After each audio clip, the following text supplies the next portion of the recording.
അതെ ആഷ്മി, ഏകദേശം 2.5 മണിക്കൂർ നീണ്ട പ്രസംഗമായിരുന്നു PV അൻവറിൻ്റേത്. വലിയ ഒരു ജനാവലിയെ സാക്ഷിയാക്കിക്കൊണ്ടായിരുന്നു ഈ പ്രസംഗം ഇത്രയും സമയം വലിച്ചത്. ഇപ്പോൾ വാർത്താ സമ്മേളനത്തിൽ കഴിഞ്ഞ കുറേ ദിവസങ്ങളായി പറഞ്ഞുകൊണ്ടിരിക്കുന്ന ആരോപണങ്ങളെല്ലാം തന്നെ കൂടുതൽ ശക്തമായി ആഞ്ഞടിക്കുകയായിരുന്നു ഈ പൊതുസമ്മേളനത്തിൽ. ഒപ്പം തന്നെ അദ്ദേഹം പാർട്ടി ഉണ്ടാക്കുമോ എന്നുള്ള വലിയ ഒരു ചോദ്യമായിരുന്നു ഇന്നിപ്പോൾ രാഷ്ട്രീയ കേരളം ഉറ്റുനോക്കിയത്. അത്തരത്തിലുള്ള ഏതെങ്കിലും ഒരു പ്രഖ്യാപനം ഉണ്ടാകുമോ എന്നുള്ളതായിരുന്നു. എന്നാൽ താനായിട്ടൊരു രാഷ്ട്രീയ പാർട്ടി ഉണ്ടാക്കില്ല, എന്നാൽ ജനങ്ങൾ എല്ലാവരും ചേർന്നൊരു പാർട്ടി ഉണ്ടാക്കിയാൽ അതിൽ താൻ മുൻപന്തിയിൽ തന്നെ ഉണ്ടാകുമെന്നുള്ള സൂചന അദ്ദേഹം കൃത്യമായി തരികയും ചെയ്തു. ഈ ഒരു നെക്സസിന്റെ ഭാഗമായിട്ട് ഇപ്പോഴും ഒരു പൊളിറ്റിക്കൽ നെക്സസ് ഇവിടെ നിലനിൽക്കുന്നുണ്ട്. ഈ പൊളിറ്റിക്കൽ നെക്സസിനെതിരെ അതിൽ പെടാത്ത പാർട്ടികൾ തന്നെ വിളിക്കുന്നുണ്ട്. എന്നാൽ ഇപ്പോൾ അത്തരമൊരു തീരുമാനം എടുത്തിട്ടില്ല.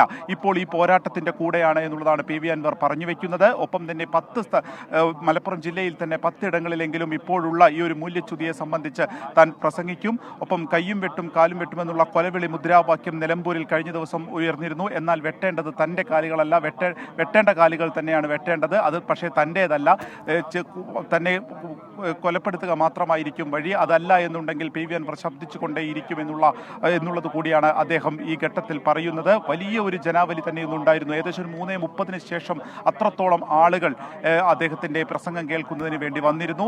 ഏകദേശം ഒരു 500-1000 ഒരുപക്ഷെ PV അൻവർ പറയുന്നത് എന്താണെന്ന് അറിയാനുള്ള കൗതുകത്തിൽ വന്ന ആളുകളാണെങ്കിൽ അതിന്റെ തുടക്കം കഴിയുമ്പോൾ അവർ പിരിഞ്ഞു പോകേണ്ടവരാണ്. ഇത് ഈ മണിക്കൂർ അത്രയും PV അൻവർ സംസാരിക്കുമ്പോൾ വാർത്താ സമ്മേളനത്തിൽ പലപ്പോഴായി പറഞ്ഞ കാര്യങ്ങൾ തന്നെയൊക്കെ ആകുമ്പോൾ തന്നെയും ഈ ആൾക്കൂട്ടം അങ്ങനെ നിൽക്കുകയായിരുന്നു, പിരിഞ്ഞു പോവാതെ, അല്ലേ വിപിൻ?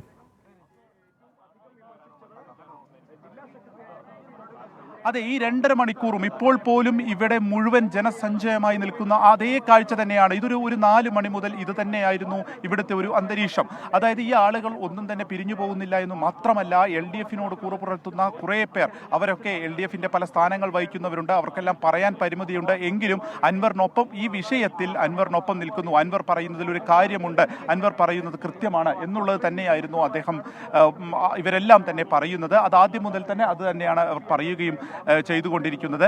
ഏകദേശം ഈ LDF-ന്റെയും അതുപോലെ തന്നെ ലീഗ് പ്രവർത്തകർ വന്നിട്ടുണ്ട്, കോൺഗ്രസിന്റെ പ്രവർത്തകർ വന്നിട്ടുണ്ട്. അവർ കൃത്യമായിട്ടുള്ള രാഷ്ട്രീയ ബോധത്തോടു കൂടി വന്നവർ തന്നെയാണ്. ഒരു ആൾക്കൂട്ടം എന്നതിനപ്പുറമായി എന്തുകൊണ്ട് ADG-യെ മാറ്റുന്നില്ല എന്നുള്ള ചോദ്യം പാർട്ടി പ്രവർത്തകർ തന്നെ നമ്മോട് ചോദിക്കുകയും ചെയ്തു. ആ ഒരു ചോദ്യത്തിന് തന്നെയാണ് മറുപടി ഇല്ലാത്തത്.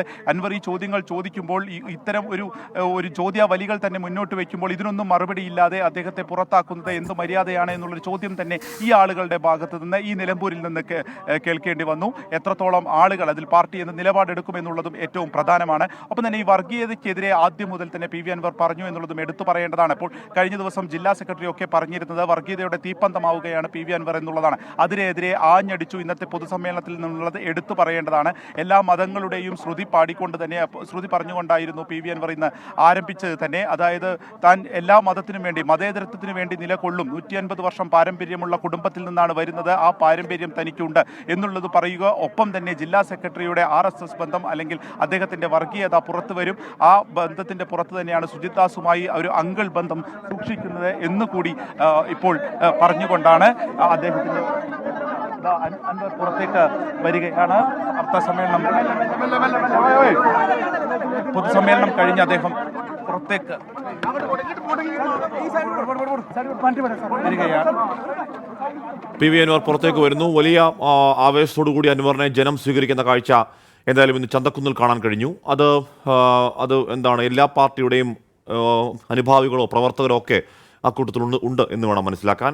ഏറനാട്ടിൽ നിന്ന് ഒരുപാട് നേതാക്കളുടെ ഉയർച്ച കണ്ട, ഉദയം കണ്ട ഏറനാട്ടിൽ നിന്ന് പുതിയൊരു നേതാവിൻ്റെ ഉദയമാണോ എന്ന് സംശയം തോന്നിക്കത്തക്ക വിധമുള്ള വലിയ ആവേശം അൻവർ പറയുന്ന വാക്കുകൾക്കുണ്ട്. ഈ സമയം അത്രയും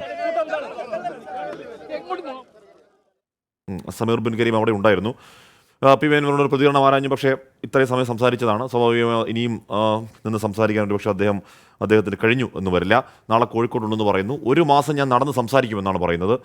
മുഖ്യമന്ത്രി ഗവർണറുടെ കത്തുണ്ടെന്ന് കാണിച്ച് വിരട്ടാൻ ശ്രമിച്ചാൽ പുറത്തിൽ കയറി ഒളിക്കില്ല, മടയിൽ കയറി ഒളിക്കില്ല അതോടുകൂടി നിലതെറ്റി എന്നൊക്കെ പറയുകയായിരുന്നു PV അൻവർ. എന്തായാലും അൻവറിനെ മുദ്രാവാക്യം വിളിച്ചുകൊണ്ട് അവിടുത്തെ പ്രവർത്തകർ, ഏത് പാർട്ടിയുടെ പ്രവർത്തകരാണെന്ന് അറിയില്ല, എന്തായാലും അൻവർ അനുകൂലികൾ അദ്ദേഹത്തെ മുദ്രാവാക്യം വിളിച്ച് യാത്രയാക്കുകയാണ്. അത് കേവലം PV അൻവർ ഇത്രയും പറഞ്ഞിട്ട് ഒരു പൊതുയോഗം വിളിക്കുന്നു എന്നാലൊന്ന് കേട്ട് കളയാം. ഒരു കൗതുകത്തിൽ വന്നവരാണെങ്കിൽ അത് ആദ്യത്തെ അരമണിക്കൂർ കഴിയുമ്പോഴേക്കും പിരിഞ്ഞു പോകേണ്ട ജനക്കൂട്ടമാണ്. പക്ഷേ അത് പിരിഞ്ഞു പോയില്ല എന്ന് മാത്രമല്ല, ഈ സമയം അത്രയും അവിടെ നിലയുറപ്പിച്ചു എന്ന് മാത്രമല്ല, ഇപ്പോഴും ആ ജനാരവം അതിനുശേഷവും അങ്ങനെ തന്നെ അവിടെ നിൽക്കുന്ന കാഴ്ച കണ്ടു. ഏതെങ്കിലും തരത്തിലുള്ള ചാപ്പ തൻ്റെ മേൽ ഏൽക്കില്ല എന്ന് കൃത്യമായി തന്നെ പറയുന്നുണ്ട് അൻവർ. അതെന്തുകൊണ്ടാണ്, അതിൻ്റെ കാരണം, അതിൻ്റെ കാര്യകാര്യ സഹിതമാണ് അൻവർ ആദ്യഘട്ടത്തിൽ പറഞ്ഞത്. എന്തായാലും അൻവറിൻ്റെ രാഷ്ട്രീയ നീക്കങ്ങൾ എന്തൊക്കെയാണ് എന്നത് വരും ദിവസങ്ങളിൽ രാഷ്ട്രീയ കേരളത്തിൻ്റെ വലിയ കൗതുകമായി മാറുമെന്ന കാര്യത്തിൽ ഉറപ്പാണ്.